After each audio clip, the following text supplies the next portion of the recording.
É um prazer imenso estar aqui nesse evento, nesse local, apesar de que eu estou em Vitória, Espírito Santo, falando à distância, mas me sinto na USP. A USP é uma parte da história minha, da minha família. A minha esposa estudou história na USP, meu filho do meio fez mestrado, desculpa, fez doutorado na história da USP, e eu fiz mestrado. Eu tenho grandes mestres aí e quase todos passaram pelo Centro de Estudos Judaicos. E reverencio a memória deles: Rivka Berezin, Walter Heffeld, Anita Novinsky, e muitos outros, e muitos outros. E meu orientador de mestrado, Nachman Fabel, que eu vou citar no meio da minha apresentação. Um grande prazer e uma grande honra estar aqui. Quero agradecer a comissão, eu fiz parte da comissão, mas quero agradecer os membros da comissão, particularmente a Suzana, ao, ao Bruno, a Adriana e ao nosso Ernesto, que nos ajudou aqui, e a grande entidade, mais que uma pessoa, uma entidade, a queridíssima Maria Luísa Tucci Carneiro, que está em todas e que sempre nos apoiou e nos deu força. Eu vou começar apresentando a minha proposta. A minha proposta é discutir de maneira didática e clara como é que começou tudo. E o começou tudo é muito largo em termos de história. Começa lá antes da Era Comum, antes de Cristo. Começa lá no mundo greco-romano. Então, é uma jornada, e eu tenho que fazer isso em 40 minutos. Então, de certa forma, eu vou tentar fazer essa ousadia. Mudar o slide. Eu consigo mudar? Professor, eu mudei aqui, não apareceu para vocês? Não, no meu não apareceu. No meu está petrificado. Deixa sem tela cheia, Bruno, e passa assim mesmo. Tá dando pra ver.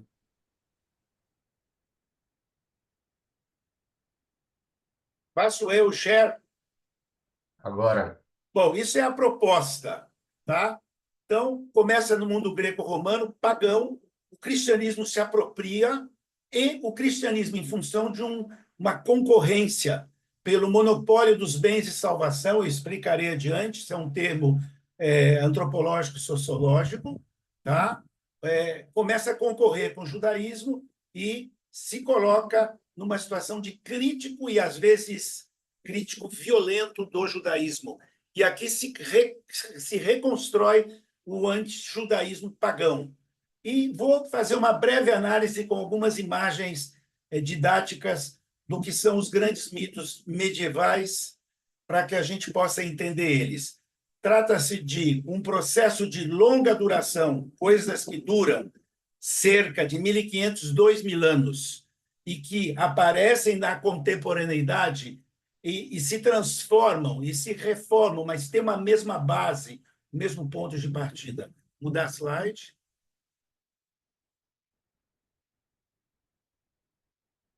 Bom, primeiro uma discussão conceitual. Alguns autores chamam tudo de antissemitismo. Nós, que vamos compor a próxima mesa e essa minha palestra, trabalhamos com antijudaísmo. Outros dizem antissemitismo religioso.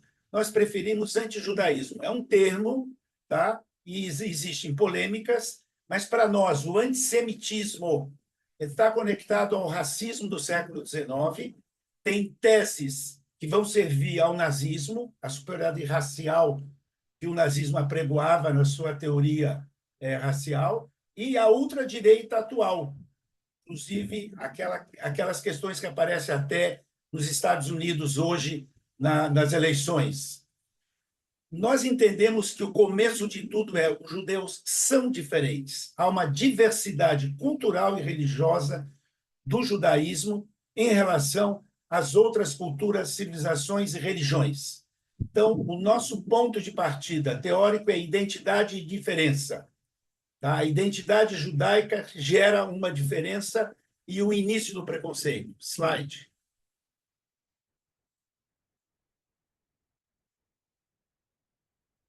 Nós temos uma espécie de um modelo que está imbricado, que está inserido dentro de um livro da Bíblia. Esse livro da Bíblia é conhecido, é o livro que os judeus leem na festa de Purim, o livro de Esther. O livro de Esther seria um livro que a gente poderia até conceber ele como escrito por uma mulher. Ele fala de um tempo que não é o tempo da narrativa. Ele fala de um tempo que é um tempo posterior à narrativa. Então, ele volta no passado para discutir uma coisa no presente, mas são tempos muito remotos em relação a nós.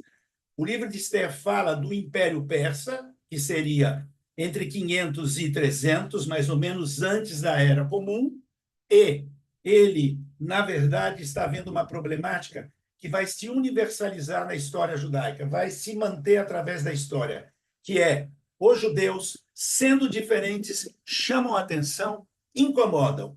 É um livro de alerta, é um livro pedagógico, didático. Ele não precisa ter historicidade plena, o importante é que ele tenha um ensinamento. Então, múltiplos casos históricos se repetem ao longo dos séculos. Assim como ele é lido na história de Purim, nas celebrações judaicas, ele se repete em vários locais da diáspora judaica. E essa diversidade judaica tem dois pontos chaves: o monoteísmo rígido, que é uma construção histórica, e a absoluta negação da idolatria, que é outra construção histórica, mas que se consolidam num certo momento e geram desconforto à alteridade, a quem não é judeu. Slide. O judaísmo e o helenismo são duas grandes culturas, trazem dentro delas a religião, mas são bem mais do que a religião, são estilos, modos de vida. Tá? O judaísmo e o helenismo, eles dialogam muitas vezes, trocam elementos, trocam influências, se repudiam, se influenciam, conflitam. Eles começam a conflitar gradualmente, um pouco antes aquele grande governante, aquele grande conquistador Alexandre o Magno, que lá pelos 330, 300 e alguma coisa antes da Era Comum, avançou pelo Oriente e conquistou o Império Persa. E ele fundou uma cidade. Essa cidade é o grande momento onde se constrói os primeiros mitos anti-judaicos da história. O professor Jaime Pinsky, quando ainda jovem, ele escreveu um livro sobre judeus no Egito helenístico. Já é uma raridade, é de anos 70 isso, mas dá para achar nos sebos, para quem tem curiosidade. Ele já diz hoje, ele faz a crítica, todo mundo faz crítica das coisas que fez quando jovem, mas é um grande estudo, Judeus no Egito helenístico, do Jaime Pinsky. E lá a gente vê a construção dos conflitos entre judaísmo e helenismo e a construção desses mitos. Slide.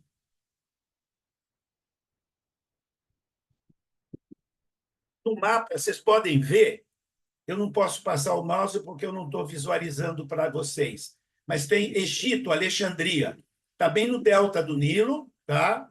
Está bem no delta do Nilo, é a maior cidade do mundo antigo, depois vem Constantinopla, mas Alexandria é imensa, tendo numa cidade como Alexandria tanto judeus quanto tinha em Jerusalém.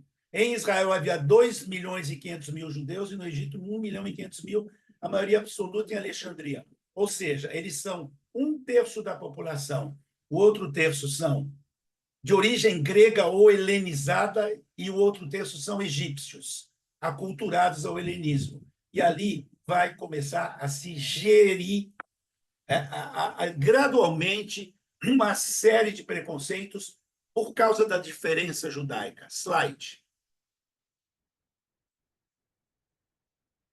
Alguns tópicos. Circuncisão. A circuncisão gera repúdio. Muitas vezes ela é dita, apesar que não é, como sendo castração. Ela não é, mas ela é vista. O Heródoto é light em relação a isso. O Heródoto, o pai da história, mostra que tem vários povos. Já dois criadores de mitos, Apion, que é do Egito, ele ridiculariza. Apion tem várias falas anti-judaicas, ele é muito importante nessas criações. Marcial, que é um retórico, ele fala de obscenidade judaica. A circuncisão é um problema para quem quer se converter ao judaísmo. O Shabat é visto como ociosidade de um sétimo da vida. Olha, numa sociedade escravista, isso é a pura ironia. Quem escreve isso é um historiador chamado Suetônio. Tá? Por quê? Porque os poderosos não trabalhavam, eles punham os escravos para trabalhar. Mas tece uma ironia. O Apion, que é dos mais agudos críticos, fala que isso foi uma doença na virilha, uma doença sexual entre os judeus, tipo de uma pretensa doença venérea. O Manedon diz que os judeus foram expulsos do Egito, não houve um êxodo, houve uma expulsão, porque eles eram leprosos. Tá? Depois, as normas dietéticas, a kashrut. O judaísmo tem normas dietéticas rígidas. Plutarco analisa razões higiênicas, pega leve. Já isso vai gerar insociabilidade, porque os judeus não participam das festas dos outros, mas são generosos e hospitaleiros nas suas festas. Então, eles tentam ser sociais, oferecendo o alimento, sim, dentro das normas dietéticas, dentro da kashrut. Monoteísmo, às vezes, gera uma visão de superioridade. Por quê? Todos os povos têm politeísmo e tem Acrópolis, onde tem lá vários deuses, né? E os judeus, com seu único Deus invisível, sem imagem, negando ídolos, são vistos de uma maneira muito excludente e muito estranha. Mudar. Monoteísmo, a negação da idolatria, vai gerar alguns mitos também. Como no Templo de Jerusalém é claríssimo que não havia imagens, vai haver comentários jocosos e agressivos. Apion, outra vez, Posidônio, Plutarco, diz que tem lá dentro, no Santo dos Santos, no lugar mais fechado do santuário, haveria uma cabeça de asno de ouro. Quer dizer, além de ser um animal considerado, aspas, burro, ele ainda seria cultuado. O Petrônio é pior, diz que havia um porco de ouro. Agora, um grande guerreiro, o parceiro do Júlio César, no primeiro triunvirato, o Pompeu, ele entra no Santo dos Santos. E o Tácito narra o que o Pompeu comenta. Nulla intus Deum effigie vaquam sedem et inania arcana. Não tem nada lá dentro. Está vazio. Eles são, na verdade, ateus. Eles não têm Deus, porque eles não têm uma imagem do Deus. Agora, nesse mesmo contexto, se cria um crime, uma acusação de crime, um mito que vai se perpetuar daí, desse período, até hoje.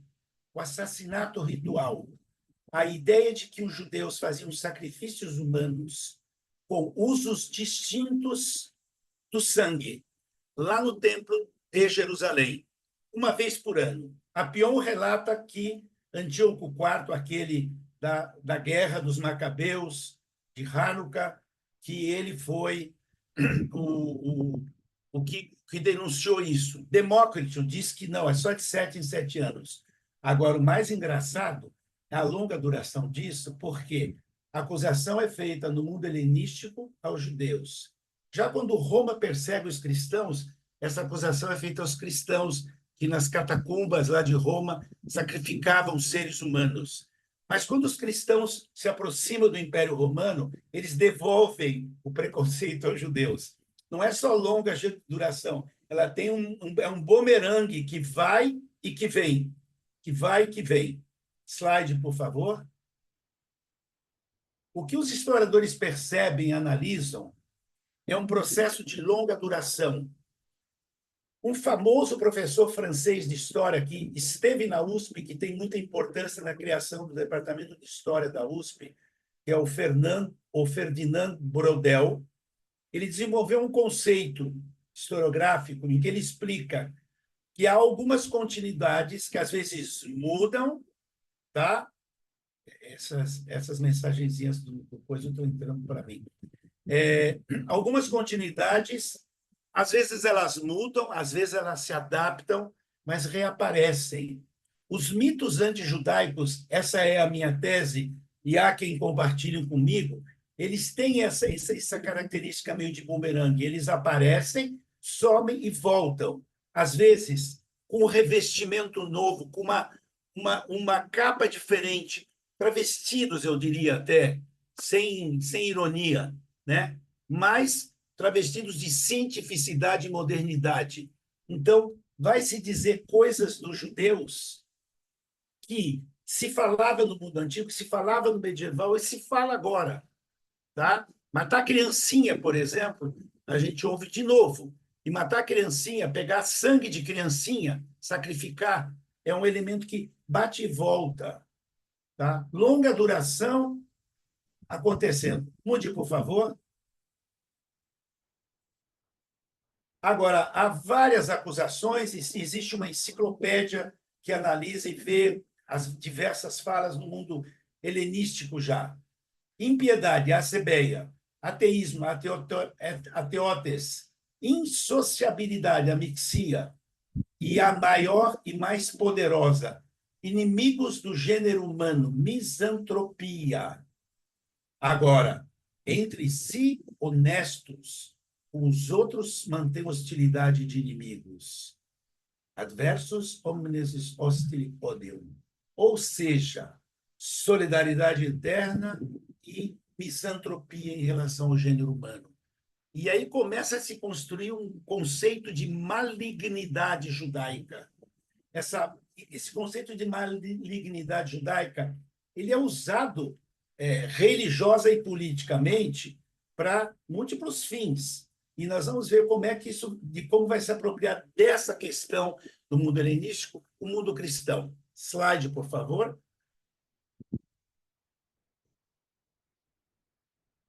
Também se fala deles serem libidinosos. Isso vai ficar mais forte quando o cristianismo católico resolver controlar as questões do corpo e propor a virgindade, a castidade, etc., etc.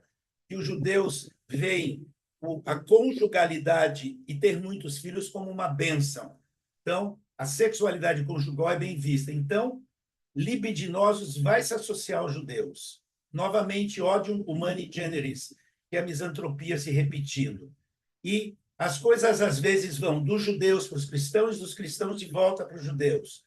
Chavões e acusações inicialmente etiquetados aos judeus migram para os cristãos no período que cristãos e romanos se chocam, mas quando os romanos e os cristãos se juntam, voltam para os judeus. Slide, por favor. O que dificulta até hoje uma conversão ao judaísmo, um judaísmo ortodoxo? Claro, o judaísmo ortodoxo ou não ortodoxo coloca como condição para ser judeu a circuncisão, tá? E a outra coisa que já é variável de acordo com as linhas judaicas, ortodoxas e modernas, a prática de preceitos, mitzvot, um caminho de vida, um cotidiano, tá? Quando aparece o maior apóstolo cristão que não conviveu com Jesus, mas que era judeu, Paulo, ele opta gradualmente por tirar a obrigatoriedade dos preceitos, abolir a Torá, lei e os preceitos, e trocar a circuncisão pelo batismo. Por quê? Porque ele acha que assim ele vai poder converter os gentios, os não-judeus que não nascem e são circuncidados. Tá? Então, vão surgir, e fiquem bem atentos agora para não se atrapalhar, vão surgir dois tipos de cristãos. Os que são judeus ou que se mantêm judeus, se convertem e circuncidam, mantêm os preceitos. Tá? Esse é o primeiro grupo, judeus cristãos, acreditam em Jesus, mas são judeus, fazem a circuncisão e seguem os preceitos. E os que não fazem a circuncisão e o preceito, os cristãos gentios. O que vai acontecer? Rapidamente, o grupo de judeus cristãos vai ser jogado para fora e vai ser considerado dissidente e herético. E vai se tornar o cristianismo totalmente gentil. Gradualmente, esses judeus cristãos vão ser colocados de escanteio. Muda o slide. O grupo inicial era de judeus cristãos, Paulo era circuncidado, Pedro, todos os apóstolos eram circuncidados, todos praticavam as mitzvot, todos frequentavam a sinagoga. Jesus nasceu no dia 25, isso é questionável, mas fez o Brit Milá dele em 1º de janeiro, ou seja, celebra até hoje o Réveillon, a passagem do ano, que não é começo nem fim de ano, que não tem estação começando, é o Brit Milá de Jesus. Tá? Então, todos eles eram judeus, mas, estrategicamente, no Concílio de Jerusalém, que aconteceu nas proximidades, entre 49 e 50, já da Era Comum, o Paulo supera o Pedro e o grupo que queria uma igreja só de judeus cristãos, ou seja, com Jesus, mas praticando as mitzvot e fazendo a circuncisão. E abre-se a igreja para a conversão dos gentios sem demandar circuncisão e os preceitos. Nesse mesmo período, vão ter grandes conflitos com Roma. Os judeus vão ter, no mínimo, 3 grandes revoltas, duas em Israel e uma na diáspora. Isso vai gerar grande destruição do judaísmo, enfraquecimento, mortandade. E, nesse período, surge uma brahá, uma bênção que dá muito problema, a bênção dos hereges, cerca do ano 80. E ela tem muita polêmica sobre ela. Uns dizem que isso é para os judeus cristãos, isso é para os cristãos especificamente. Né? Essa é uma história bem complicada. Vamos adiante. A igreja começa dentro da sinagoga. Ela é uma cria da sinagoga, mas ela sai, vai se distanciando e se separando. Quando e por quê? Até hoje a historiografia não entrou no consenso. Polêmicas múltiplas. Alguns dizem que eles se separam na época das revoltas contra Roma, quer dizer, lá para 132, com a revolta de Bar Kokhba. Outros dizem que é quando Roma e o cristianismo se aproximam, na época de Constantino, já pelos 300. E outras dizem que essa separação é muito tênue, muito gradual, e que um dos medos, os grandes medos, dos grandes pensadores da igreja, chamada padres da igreja ou pais da igreja, era que o judaísmo tinha uma força de atração muito grande. Por isso, a gente vai ter que precisar de novo de um teórico que chama Pierre Bourdieu, e ele denomina o monopólio dos bens de salvação. Quem é que te oferece o passaporte para o mundo futuro, para o outro lado da vida? O passaporte da salvação. Tá? A ideia do fim dos tempos é muito forte nessa época, como é forte hoje. Muita gente fica preocupada e precisa fazer grandes doações antes de morrer ou em vida o tempo todo para garantir o passaporte da salvação. Ora, esse monopólio é muito precioso, que vai te manter forte ou que vai te manter fraco. E essa disputa pela revelação, ou seja, patriarcas, Moisés, profetas, é de quem? Judeus dizem, é nosso, claro. Está no Tanakh, está na Bíblia judaica, na Bíblia hebraica. No Antigo Testamento, que é uma expressão questionável. E os cristãos dizem, não, eles eram protocristãos. Os patriarcas, Moisés, os profetas eram cristãos escondidos. E que ali havia um grupo de hebreus e de judeus. Os patriarcas, profetas, Moisés, seriam hebreus protocristãos, cristãos embrionários, quase cristãos, mas sem Jesus não eram cristãos ainda. E os judeus descendem dos judeus, que eram os adoradores de Baal, do bezerro de ouro, né? Os que perseguiram os profetas, os que apedrejaram. Então, nós temos aí uma classificação que tenta separar. Por quê? A atração do judaísmo é muito grande. Os pais da igreja repudiam e criticam o judaísmo e a temperatura cresce. Num certo momento, é uma disputa, ainda uma disputa teórica. Depois passa a ser uma coisa muito agudizada. Slide, por favor. A longa e detalhada construção do estereótipo do judeu associada ao erro, ao desvio dos valores do pacto. A primeira questão é já no século II. Tem um grego que se converte ao cristianismo, que é chamado Justino Mártir, lá para metade do segundo século da Era Comum, ele cria a ideia do deicídio. Apesar de que a pena de morte para os judeus era o apedrejamento e a romana a crucificação, mesmo tendo sido crucificado, mesmo tendo tido um tribunal romano, vamos dar um jeito. O Pôncio Pilatos lava as mãos? Lavar a mão não é um valor dentro da cultura greco-romana. Lavar a mão, os judeus fazem isso quando saem de um cemitério, até hoje. Tem locais de lavar a mão. Está colocando no governador, no procurador romano, lavagem de mãos.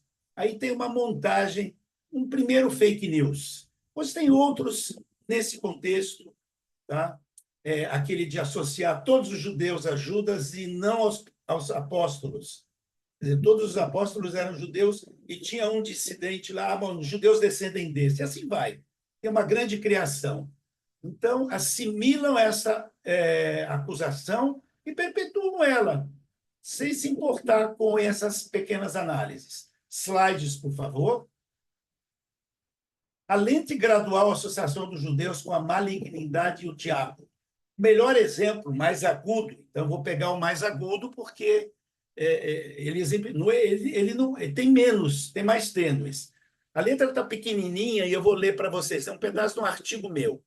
É João Crisóstomo, bispo de Antioquia, que depois foi se tornar o patriarca de Constantinopla, um cara polêmico, um grande orador. Crisóstomo é boca de ouro, tá? Então, ele descreve a sinagoga, é um teatro e uma casa de meretrícios. Desculpa falar, puteiro. Uma caverna de salteadores, um antro de animais ferozes. Outro trecho, um lugar de vergonha e ridículo. Outro trecho, domicílio do diabo. Outro trecho, tal como a alma judaica é possuída pelo diabo. Os judeus adoram o demônio, seus ritos são criminosos e impuros. Estas denúncias são entremeadas em citações do texto bíblico, nas quais se faz uma releitura, uma exegese, uma interpretação. E os judeus são descritos como seres corruptos, criminosos, assassinos de Cristo. Crime imperdoável. Bom, esses artigos meus estão em sites online abertos e gratuitos, academia.edu, ResearchGate. No final, eu aponto eles, eu mostro para vocês. Mas esse é o mais agudo. Tem mais e menos agudo. Mas tem vários parecidos e próximos a esse. Slide, por favor. O bispo, agora vamos pegar o moderado. Esse é o moderado. O bispo Agostinho de Hipona, também chamado pela Igreja de Santo Agostinho, ele atenua essa postura porque ele enxerga a legislação romana. E a legislação romana dava para os judeus direitos de sobreviver, de se manter, tolerância aos judeus. E ele associa, então, o império e a igreja, dando para os judeus uma função histórica. O Agostinho é bem dialético, ele fala de origens e finalidades. A criação vai, no final, desembocar na redenção. Tá? Então, ele fala assim, mas como é que vai acontecer essa redenção? Na segunda volta de Jesus. E como que vai acontecer a segunda volta de Jesus? Segunda vinda de Jesus, desculpa. Os judeus precisam se converter. Não todos, mas a maioria. Então, não pode destruir nem converter à força. Agostinho coloca um freio na violência, freio parcial. A cristandade deve envidar esforços para dialogar, converter pela persuasão, catequizar, trazer a maior parte deles é missão sagrada. Ele diz, uma parcela dos judeus não se converterá. Quando tiver o juízo final, alguns chamam Apocalipse, nós usamos o juízo final, que é mais redondo para nós. Os que não se converterem vão queimar no inferno, com os pecadores e com os hereges. Mas dos judeus depende a segunda vida. Slide. Por 5 séculos, Agostinho é lá do ano 400, até o ano 1000, 1100, isso aí segura os judeus na cristandade, tolerados uma tolerância matizada. Tem exceções. Meu doutorado eu faço sobre conversões forçadas de judeus no Reino Visigótico de Toledo, lá pelos 630 da Era Comum. Mas, evidentemente, isso é uma exceção, é um estudo de uma exceção. O normal, nesse meio milênio aí, é relativa acomodação, ou seja, são cidadãos de segunda classe, têm limitações, têm controles, não podem converter, não podem falar mal do cristianismo, mas podem viver na cristandade com uma função socioeconômica definida. E aí a historiografia marxista, que eu não vou entrar, diz que o judeu sobrevive em função da sua situação de grupo intermediário entre os de cima e os de baixo. Não entrarei nisso, tem estudos, tem um famoso escritor marxista, Abraham Leon, que analisa isso. Slides. As alterações que vão acontecer, econômicas, políticas, e o crescimento demográfico vão alterar esse equilíbrio. Por quê? Porque começa a crescer as cidades, começa a crescer o comércio, os camponeses muitas vezes são tirados das terras porque o sistema não abarca, não dá espaço para todos eles, e vai chegar a uma espécie de explosão demográfica e uma crise social aguda, que uma das suas múltiplas expressões são as cruzadas. Então, a igreja não vai querer perseguir os judeus. O alto clero, os bispos, papa, os arcebispos não querem, eles mantêm a ideia da doutrina agostiniana de tolerância.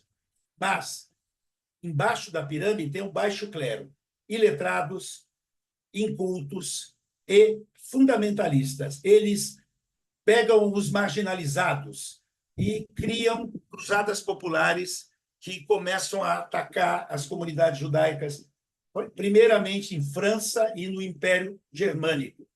E lá os judeus são colocados entre a espada e a cruz. Slides. Bom, aí nós vamos ter uma situação sui generis, rara na história. Tubas imaginais, sob o comando do Baixo Clero, invadem cidades do norte da França, do Império Germânico, e os bispos tentam defender, os bispos tentam salvar os judeus.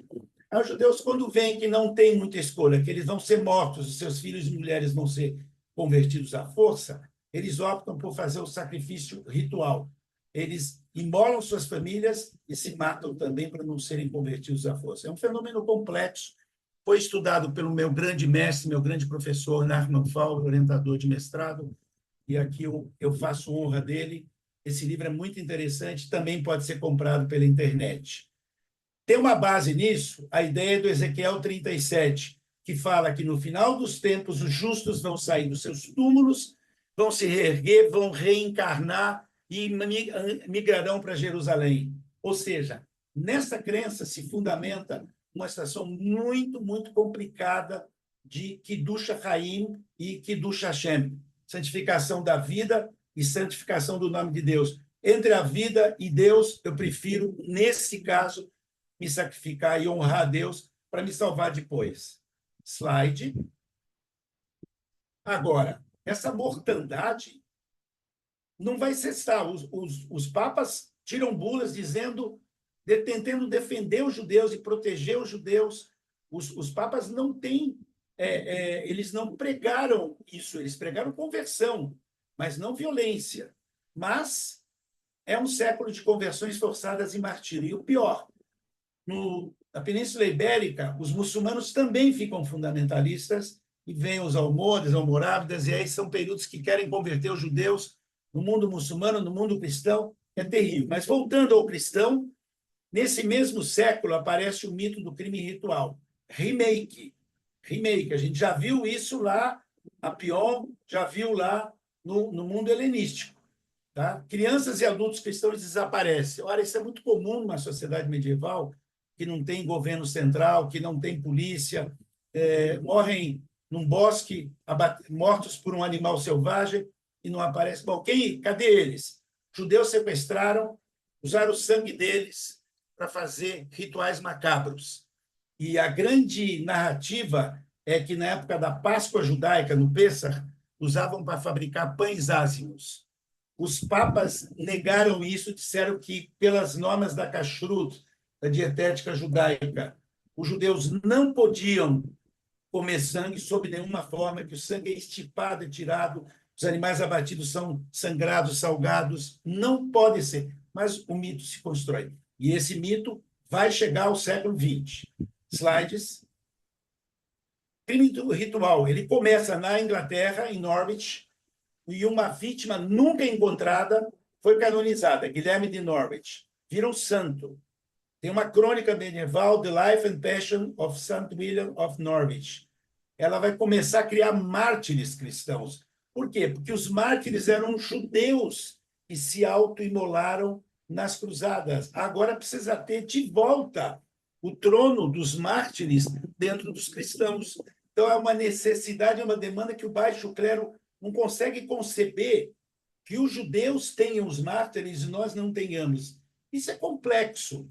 Eu tenho vários estudos, vários livros, eu fiz um pós-doc na França, trabalhando com essas coisas também, questões de sangue, mas no tempo que a gente tem não dá para ir muito longe. Não para de haver acusações de crimes rituais. Sempre com falha jurídica, sempre sem provas, denúncias forjadas e réus torturados. Mas isso vai se manter por quase 1000 anos, até o século XX. Muda slide. Esse tipo de acusação já tinha feito aos judeus com Demócrito, que diz que os judeus pegavam um gentil preso no templo de Jerusalém e sacrificava a Deus. Apion também manteve, mas falou que não é 7 em 7 anos, é uma vez por ano. E passaram para os cristãos, pelos intelectuais pagãos, e voltou para os judeus. É uma longa duração no modelo brodeliano e numa forma de demonizar o outro. Eu sou bom, o outro é ruim. E todos os defeitos do mundo e o diabo, e seja o que for, em cima do outro. Muda o slide. Essas acusações vão se espalhar. Começa na Inglaterra, pula depois para uma 150 de casos de acusações, quase sempre por mortandade de judeus. O Moore cita para nós Würzburg, Blois, na França, tive lá, 31 judeus enforcados pelo conde local. O Filipe Augusto executa 80 judeus em Bray-sur-Seine. Muda. O líbelo de sangue, que é a acusação de sangue de crime ritual, ele vai se manter. Os papas negam e dizem que os judeus não podem consumir sangue.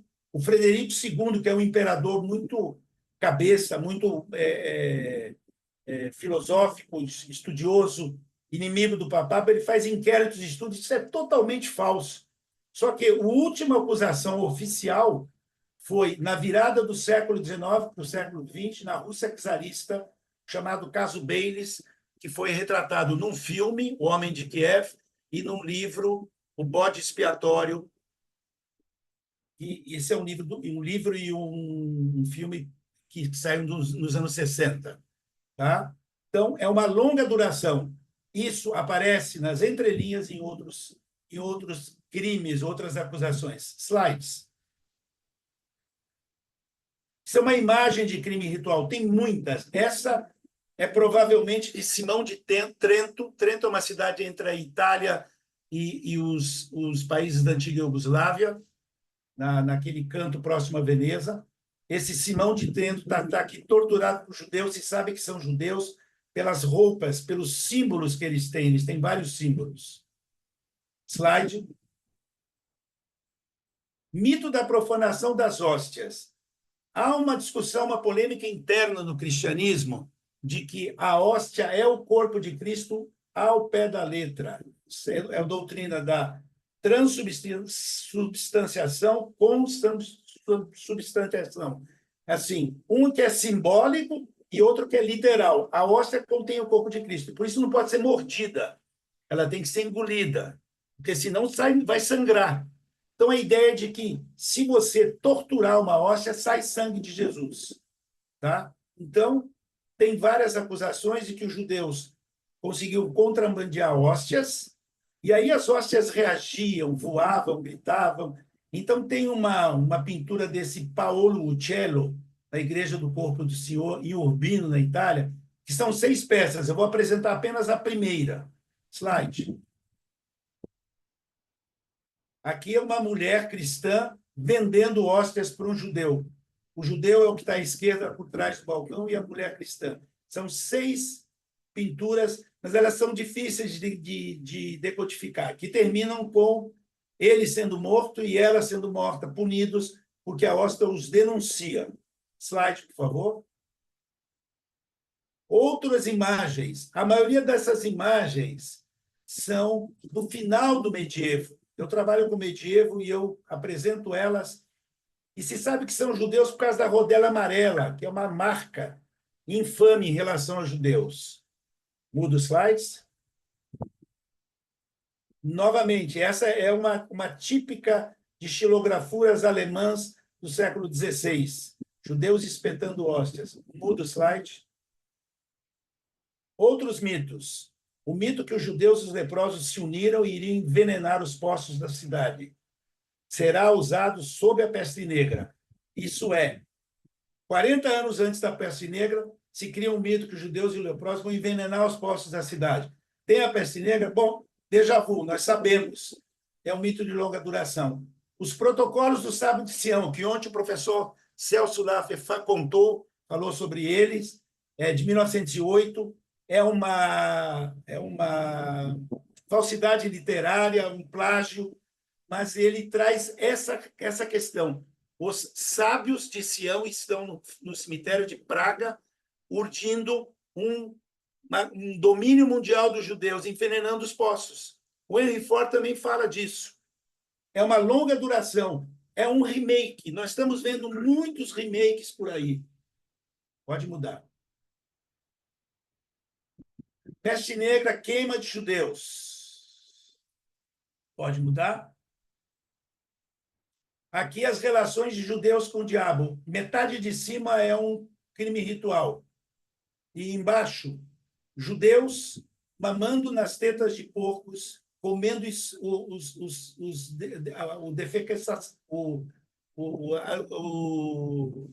a defecação com o diabo junto, tá? E esses bodes e esses porcos associados aos judeus. E aqui praticamente eu termino. Mudar o slide. Slide. Aqui os judeus queimando no inferno. Esses estão claramente judeus porque eles estão com um chapeuzinho. Tá? Pode mudar.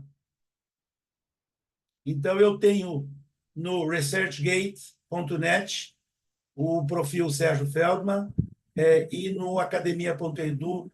E eu tenho vídeos no YouTube com cursos e palestras. Eu sei que muita gente não vai se bastar com essa palestra corrida.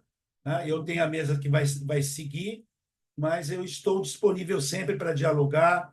E quem quiser, por exemplo, alguma sociedade, alguma comunidade judaica ou não judaica, evangélica, seja o que for, que quiser falar sobre isso, é só entrar em contato comigo. Eu tenho Facebook, eu tenho WhatsApp, etc, etc. Temos questões? Esse aqui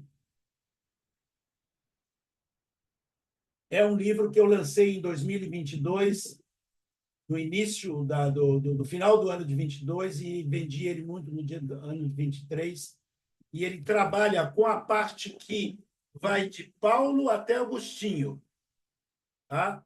Ele é vendido pela editora Pluralidades, desculpa, a editora Recriar, e eu também vendo, mas eu parei agora. Eu não estou muito interessado, mas falar sobre ele eu sempre estou disposto.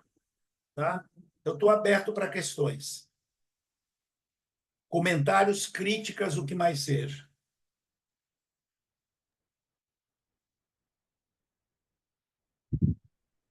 Nós temos comentários de ótima palestra, professor sempre brilhante.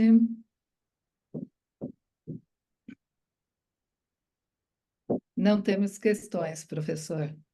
Eu me equacionei para terminar e deixar 10 minutos, como foi solicitado pela coordenação e pelo grupo de trabalho. Eu sou parte do grupo de trabalho, eu não posso dar mau exemplo, né? Extrapolar o horário. Mas aí o que eu sugeriria, se não tiver perguntas, que a gente rapidinho já começasse a mesa dos meus 3 convidados. Nem 5 minutos, 3 minutos, alguém precisa beber água e ir ao banheiro e começar, não sei. Certo, pode ser. Fiquem à vontade. Se quiserem começar, eu já estou pronto. Sim, Bruno. Abraham Leon. Abraham Leon é um historiador brilhante, de orientação marxista. Ele segue digamos, a formatação que o marxismo dá à questão judaica no medievo. Os judeus são vistos por Abraham Leon como intermediários entre a parte de cima e a parte de baixo. Ele trabalha muito bem com os judeus na era moderna, na Polônia. Quando na Polônia havia uma Szlachta, uma, digamos, nobreza polonesa ligada ao rei, o rei era fraco e a nobreza era forte. E embaixo, camponeses, os judeus cobravam os impostos. Os judeus eram os intermediários entre a nobreza e os camponeses. Lá pelo século XVII, 1648, foge do meu recorte, mas tranquilo, tá? A pergunta é boa. Tem uma revolta de camponeses e são apoiados pelos cossacos, cavaleiros livres das planícies. E aí tem uma guerra, uma grande guerra entre o rei e os nobres da Polônia e os cossacos. E que os poloneses vão perder.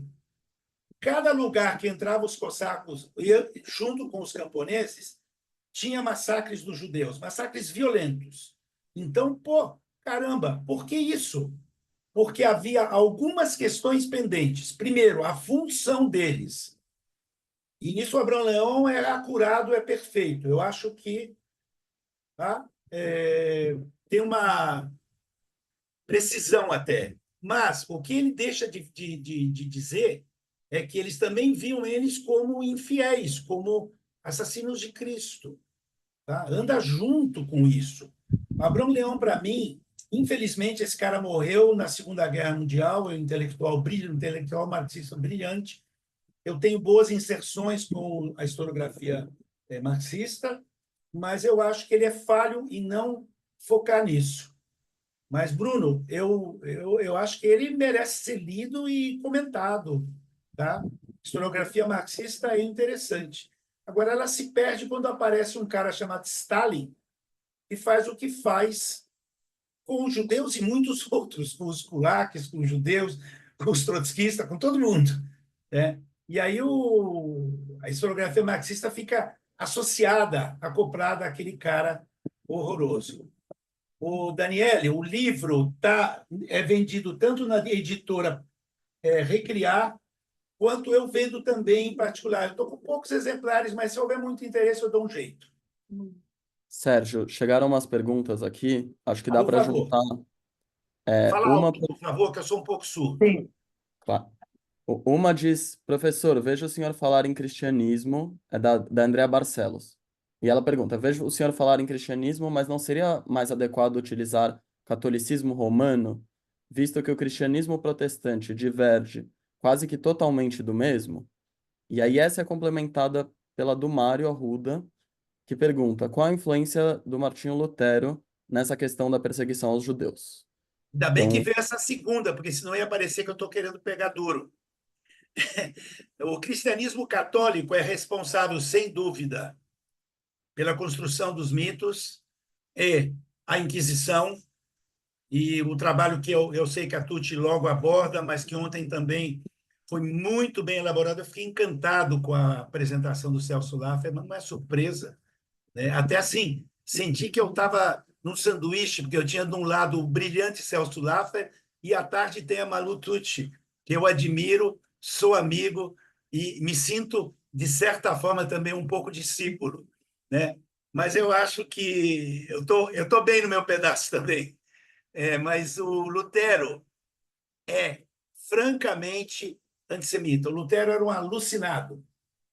É um alucinado. Ele via trovões, chuvas, e ele achava, como achou o Maomé, o Lutero achou que A hora que ele viesse, trouxesse a revelação e tirasse os ídolos, os judeus se converteriam, mas eles não se converteram. Então, nem Lutero e nem Calvino tiveram um trato suave com os judeus. O trato mantém-se pesado. Tá? O trato mantém-se pesado. Tentar jogar tudo em cima do cristianismo católico é simplificar a questão. É uma coisa inerente ao monopólio dos bens de salvação. Bourdieu, para mim, tem dois conceitos que eu queria passar para vocês. A longa duração, tá? A longa duração, porque tem coisa que foi lá atrás e que aparece hoje, tá? E o monopólio dos bens de salvação. Por isso, a gente vê tanta bandeira de Israel nas manifestações do Bolsonaro. Por quê? Ele é o Messias, ele é o Salvador. E, para vir o final dos tempos, nós temos que se juntar, né? Os judeus vão se converter. Está viva essa ideia. Tá? Eu não compartilho das ideias bolsonaristas, mas são questão particular, que não tem nada a ver aqui com essa fala. Tá? Mas eu acho que é preciso separar o joio do trigo aí. Tá? Muito bem, obrigado pelo apoio, pela simpatia, mas a bandeira de Israel tem a ver com Israel, não tem a ver com o bolsonarismo. Tá? Então, em relação a isso, os evangélicos, eu adoro pensar que eles nos amam e nos apoiam e tal, mas não eximo o Lutero. Eu tinha um vizinho, pastor luterano, lá em Curitiba, um cara maravilhoso, humanista, ativo em direitos humanos, tá? Que ele concordava comigo. Ele falava, não, isso é o lado negro do império. Tá? Desculpa a expressão negro, escapou. Mas então nós temos que dizer, em relação aos judeus, a coisa é pesada. Eu acho que chegamos às 11, teremos que começar a mesa com o Henrique, que já está aí, o Rodrigo, que já está aí, a Kellen, que já está aí.